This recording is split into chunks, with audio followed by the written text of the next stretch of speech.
Assalamualaikum warahmatullahi wabarakatuh. Kali ini penulis ingin membahas soal apa saja yang penulis lakukan biar motor Rainmax ini nyaman. Rencananya ya. Jadi penulis riset dulu kilometernya ABG jadi 0. Nah, penulis ini sejak dapat motor ini sudah melakukan ancang-ancang mau motor ini diapakan aja. Kalau modifikasi untuk aksesori macam-macam sebenarnya penulis nggak suka, tapi terpaksa. Modifikasi yang pertama penulis lakukan itu adalah ini, jalur setang. Jalur setang ini penulis ganti dengan yang lebih berat. Cuma penulis belinya salah. Harusnya belinya yang bautnya kecil ya. Penulis beli yang bautnya besar. Ini baut berapa ya? 12 atau? Tapi yang asli bawaannya bautnya kecil. Berapa mili ya? 10 atau? Nah, jadi karena bautnya lebih kecil, yang aslinya terpaksa ditarik semua, termasuk yang bagian tengahnya itu ditarik semua.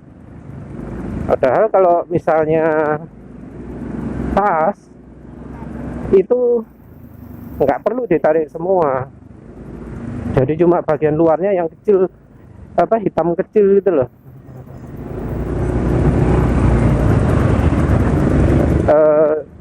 Ini dalam kondisi macam latihan 41,11 41,1.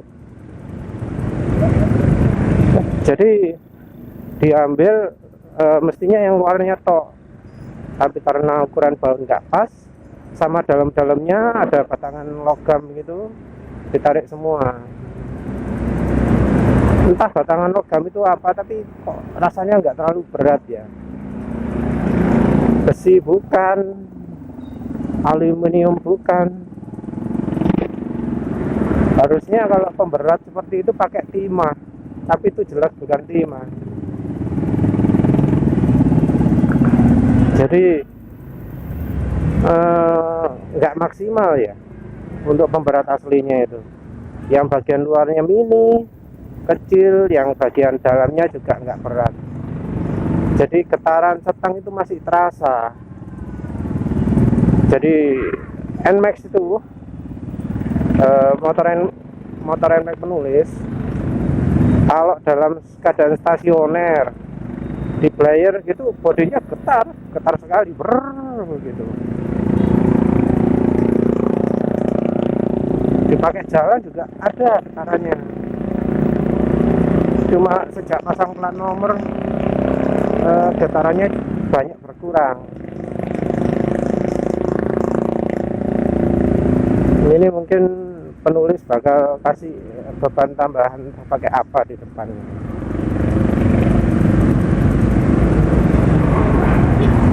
Yang jelas beban plat nomornya cukup mengurangi getaran pada bodi. Walau kalau digas sampai agak banyak tetap getar ya. Jadi NMAX getar itu kayaknya sudah lumrah.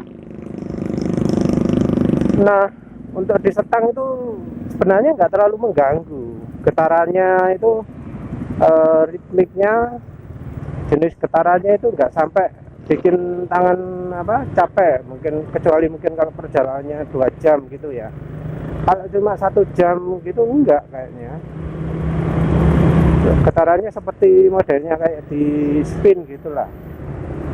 Ada getaran tapi nggak sampai terlalu mengganggu. Walau masih lebih sip kalau pakai kalau ditambahi jalur setang aftermarket yang berat.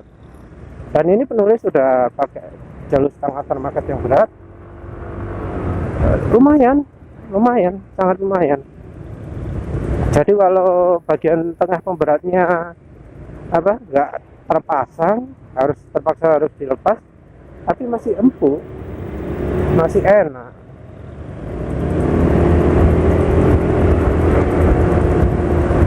Jadi ya enak lah, ada getaran ini masih terasa, nggak kelihatan ya, tapi yang jelas jadi jauh berkurang gitu loh. Getarannya jadi kayak apa ya, getaran setangnya mobil Ayla gitu lah. Kalau nggak dipegang erat-erat, nggak terasa ya.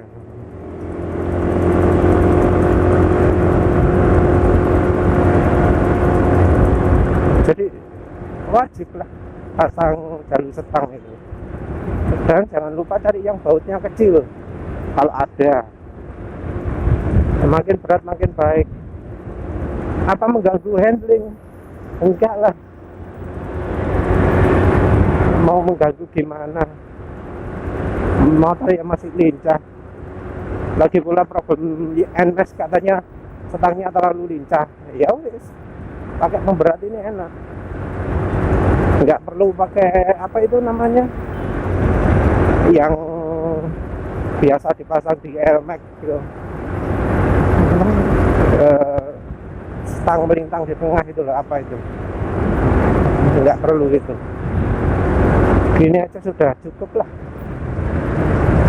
Yang berikutnya itu yang mengganggu, ini kan NMAX versi 2019, versi 2018 yang belinya tahun 2020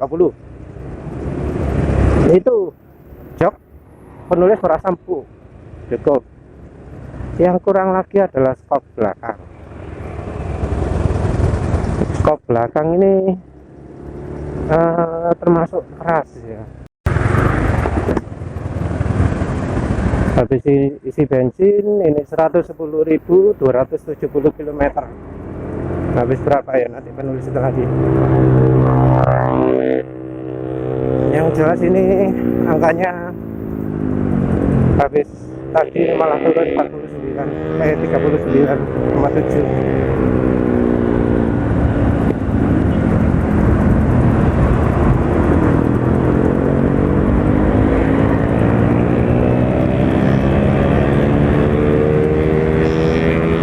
Jadi balik lagi soal stok mungkin sudah paham. Ini mungkin yang tersiksa itu adalah yang non ABS. Entah mengapa Yamaha nggak bilang-bilang bahwa non ABS itu stoknya keras. Kalau ingin yang empuk itu versi ABS, baik versi ABS yang lama maupun yang baru. Jadi versi, ada teman penulis pakai apa, NMAX tabung versi pertama, tahun berapa itu, 2018. Nah itu katanya skornya empuk yang versi ABS, dia punyanya versi ABS empuk katanya. Ada satu lagi teman beli hampir sama, itu yang versi non ABS. Nah itu ternyata beda katanya. Yang non ABS itu memang keras, kalau yang ABS katanya nggak keras. Dia nggak tahu lagi lah, tapi gitu. Aneh kalau sampai ada perlakuan gitu. Yang versi 2020 juga gitu. Yang non ABS keras, yang ABS empuk.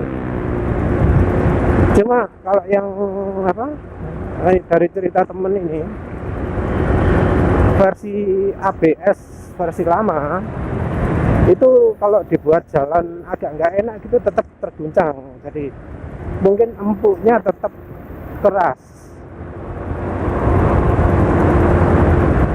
Temannya penulis ini pakai satu trik lagi, yaitu depan belakang pakai Michelin.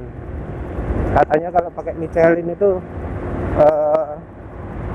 cat aspal ini biasanya yang terasa licin, terus lewat yang begitu itu terasa, sekarang jadi nggak terasa. Ya nggak tahu lah, tapi informasinya gitu. Terus stok sudah penulis bahas sebelumnya. Kalau punya uang silahkan beli Öhlins, tapi perhatikan ya, pilih yang beratnya sesuai. Jadi kalau beratnya 60 ya jangan beli yang apa untuk di bawah 80 kg. Yang beratnya di atas 80 ya jangan beli yang pernya untuk di bawah 80 kg. Itu hati-hati ya. Mungkin sulit kalau beli di luaran. Soalnya entah itu pernya bisa terjamin atau enggak. Karena beli di yang resminya juga kadang tetap meragukan. Malah salesnya bisa aja, hah? Apa itu? Nggak ada itu sales ini. Ya, kalau ketemu sales kayak gitu berarti itu bukan sales all in asli, itu all in palsu. Kalau untuk beli ISS, pilih ISS yang yaitu tingkat pernya sama setara dengan all in. Lihat website penulis ya, di kupasmotor.wordpress.com, cari artikel daftar suspensi.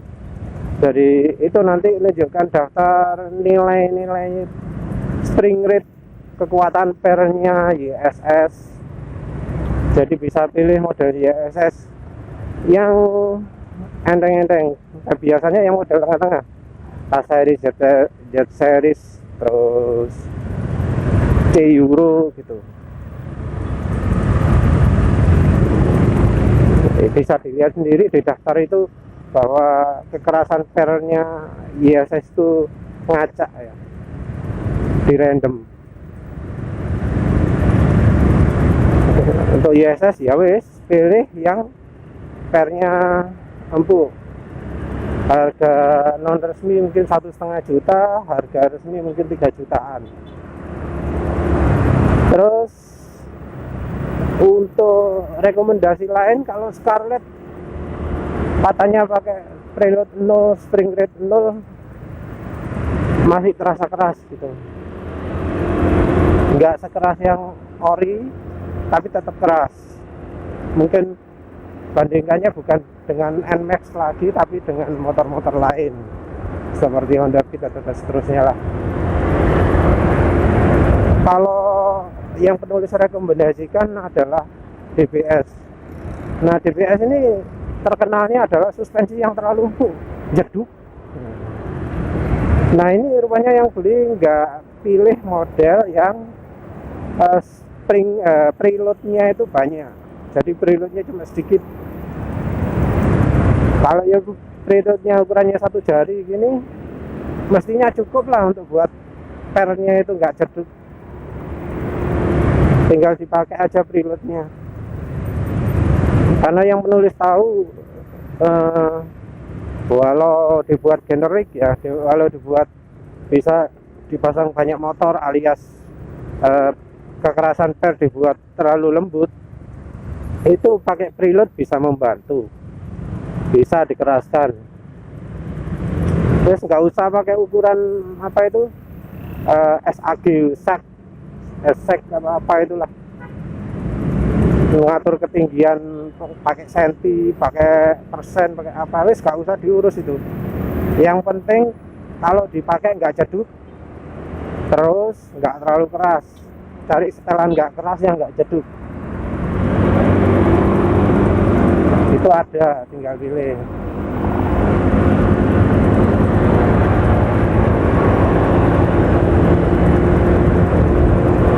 Apalagi ya, ini udah 45 km per liter. Dari sekop sebenarnya nggak harus pakai tabung loh ya. Yang nggak pakai tabung pun bisa empuk. Ya penulis ngejarnya sih merek DBS juga. Merek Ride It katanya masih agak keras. Nggak tahu merek lain yang bisa empuk itu apa. Soalnya orang beli stok itu aneh-aneh kok. Stok kok dikasih yang keras. Katanya itu sporty, padahal yang enggak. Setelan sporty itu ditentukan dari dua. Yang satu apa dari pernya, dan yang kedua dari hambatan suspensi. Nah, ini pabrik-pabrik sekop ini pada ngacu semua. Ada yang pernya terlalu keras, kebanyakan pernya terlalu keras, dan kebanyakan hambatan suspensinya terlalu kecil. Wes, soal stok sudah. Yang lain lagi adalah rem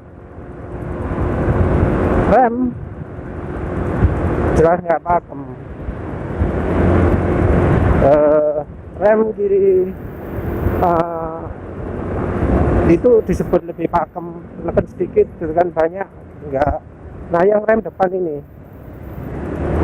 jadi rem depan ini penulis coba di jalan paving ya, biasanya kan agak pakem gitu, sampai bunyi cicit gitu ya. Ini rem depannya nggak bisa gitu, kayak melunyur gitu loh, padahal udah penulis tekan maksimal, maksimal mungkin. Penulis nggak berani coba di jalan raya ini, soalnya orangnya pada nggak jago ngerem semua, ketabrak lagi sama motor lagi yang rem depan soro ya. Yang jelas penulis sudah tekan rem depan maksimal keras-kerasnya, itu motornya masih melaju, ban depan nggak ngunci. Jadi ya aneh lah, nggak tahu kalau versi ABS gimana itu. Katanya kalau yang versi ABS lebih pakem, kalipernya sama, entah mengapa kok bisa lebih pakem ya. Mungkin karena tekanannya dibantu sama ABS kali, nggak tahu lah. Orang barangkali aja kalau menurut penulis ya, orang yang ngomong pakem itu bisa aja karena nggak pernah ngerem maksimal, ngeremnya ya nyantai-nyantai aja, itu makanya ngomong remnya pakem. Karena ya banter-banter yang ngerem ya sakmono, nggak pernah sampai bunyi ban cicit gitu, nggak pernah. Yang kedua adalah mungkin rem ABS-nya itu nggak pernah fungsi. Jadi karena kan remnya nggak terlalu sempat ada telunyurnya gitu, nggak bisa langsung gigit gitu, nggak bisa. Itu makanya jadi ABS-nya nggak pernah gitu kalau rem depan. Kalau rem belakang iya, kecuali mungkin konstruksinya beda. Tapi kenapa kok dibedakan? Padahal rem kan penting. Kalau dibuat boncengan jelas kurang. Itu penulisnya banyak satu orang itu loh, masih penulis tak belum dipakai boncengan. Kalau dipakai boncengan ya lebih nggak pakem lagi. Ya untung aja masih bisa, rem belakang masih enak. Nanti makanya ya terpaksa yang kerja lebih banyak yang rem belakang. Ini sudah 46,5 km per liter ya, terus. Jadi rem nanti penulis mau pakai merek TDR, katanya TDR lebih pakem. Ada yang ngomong ELIG, tapi kok dari testimoni nggak sip ya, penulis baca kok ada yang bilang nggak merasakan lebih pakem atau apa. Penulis tertarik dengan TDR itu karena disebut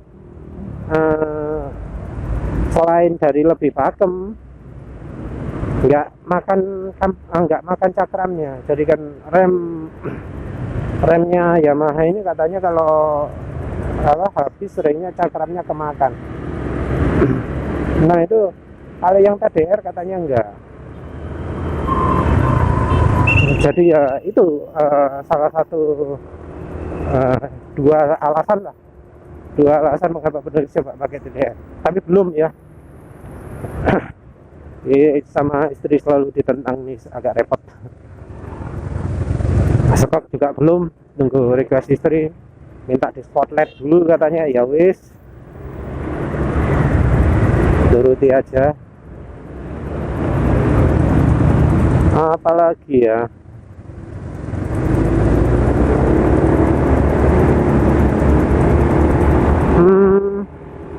rem sudah pakai TDR. Yang penting lain adalah dari sisi ini, pelumas. Penulis sudah jelaskan sebelumnya, pelumasnya punya NMAX itu, punya Yamaha jelek, asli jelek. apalagi yang belakang. Motor penulis baru belum 200 km, penulis drain, penulis apa keluarkan olinya yang di transmisi itu sudah butuh parah. Harusnya kan oli transmisi itu kalau dalam keadaan apapun itu bening ya. Kalau nggak ada pembakaran di situ, gimana ada anunya apa bikin oksidasinya? Tapi ternyata sampai budak warnanya, sampai sudah keruh. Beberapa orang malah katanya glitter. Itu pertanda oli transmisinya nggak sip. Karena apa? Itu mungkin nggak ada apa namanya, nggak ada pembakaran ya. Tapi sepertinya oli itu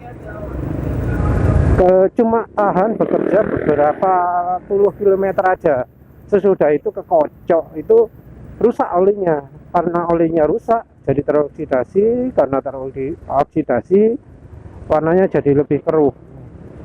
200 km loh sudah keruh. Gimana kalau dipakai kayak rekomendasi itu merek lain, itu ganti oli transmisi itu 3 kali ganti oli normal loh.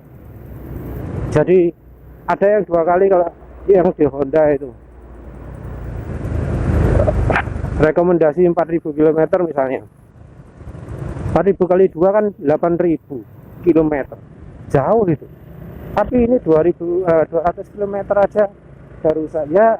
Mungkin ini sebabnya banyak motor Yamaha mengalami penyakit klotok-klotok penyakit klotok-klotok dari sistem transmisinya, karena giringnya untuk akselerasi oblak. Giring gini oblak, waduh, efeknya banyak.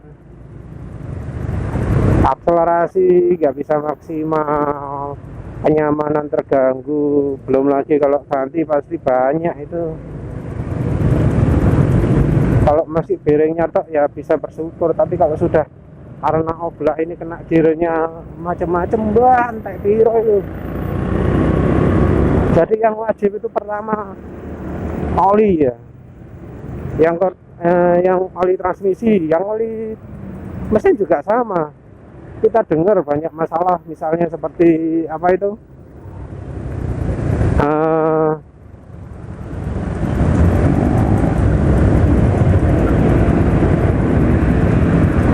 giring oblak yang depan, yang di VVA nya oblak, VVA nya aus, jadi di noken as, di pelatuknya, di valve nya, kalau valve sampai hilang kompresi dan seterusnya. Terus ring pistonnya kalah, lemah, ya itu ya, ini yang bisa bikin apa namanya motor cepat rusak ya. Kalau nggak rusak, minim performanya turun drastis lah. Ini penulis masih pakai oli orisinil ya, cuma penulis sekarang tambahkan minyak goreng seukuran apa ya, berapa mili itu, mungkin 50 mili lah. Kalau ya mungkin nanti akan penulis tambahkan lagi. Efeknya apa? Halus mesin, halus, halus sih. Kalau stasioner ya jadi seperti motor penulis yang lain, hampir nggak kedengaran, nggak ada nggak ada. Emang motornya masih baru, tapi ya apa, biasanya kalau sudah begitu nggak butuh waktu lama kok untuk mesin apa rusak itu. Berapa ratus kilometer aja udah cukup. Yang jelas ya, ini mesinnya masih halus, suara waktu stasioner halus. Emang nggak pernah dipakai kencang sih ya, nanti lah kalau kencang menulis review lagi. Yang jelas oli. Yang cita-cita lagi itu adalah untuk ini, untuk Mungkin kalian perlu coba-coba Michelin, terus melakukan engine balancing, mencari bengkel balap, nyoba engine balancing yang dibalance satu dari sisi mesinnya, satu lagi dari sisi noken asnya. Noken asnya elemen kan apa istilah, bentuknya itu sangat nggak simetris, tapi di bagian yang nggak simetris itu nggak ada upaya untuk biar jadi balance, misalnya dikasih lubang atau apa gitu lah.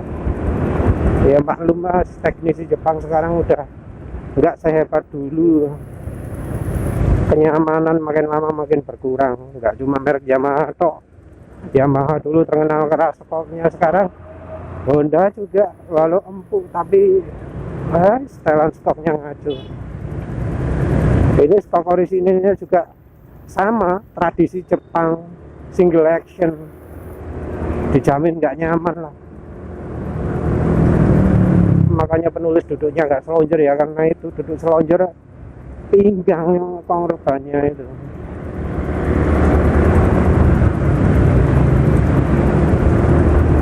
Ya wis lah, kira-kira itu dulu. Aksesori apa misalnya windshield itu visor ya, visor yang dipanjangkan ya lumayan, cuma kalau mesinnya masih getar elek ya harus apa, mesinnya dulu dibikin gak getar. Nanti kalau jalan itu aduh kelihatan di jalan itu gimana ya, jadi bersimpati yang lihat itu, bukan kagum visit, enggak, saaten kasihan lihat orang yang modif windshield gitu, terus gaya-gaya tapi getar, aduh nggak bikin keren, malah bikin orang bersimpati. Wah,